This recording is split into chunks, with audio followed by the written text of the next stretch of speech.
მარიამ შერვაშიძე. მინანქრებით წარმოადგენთ ჩამოსხვა სკულპტურები. რაც შევცელით ამ წლის განმავლობაში ყველაფერი გავაკეთეთ.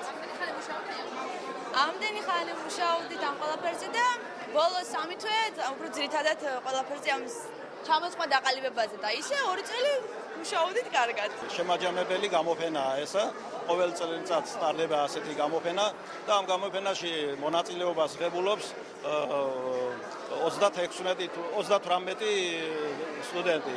მათი ნამუშევრების სპეციალობების მიხედვით წარმოდგენილია და ძირითადად არის გამოყენებითი ხელოვნება. დავაჯილდოვეთ გუშტამთავრებულები, რა თქმა უნდა, იმის შესაბამისად, თუ როგორი ნამუშევარი წარმოადგინეს. მოლოდის გადააჭარბა, ჩემს მოლოდის რაც ვნახე, განსაკუთრებით ძალიან დიდი ყურადღება მიიპყრო ჩემთვის აი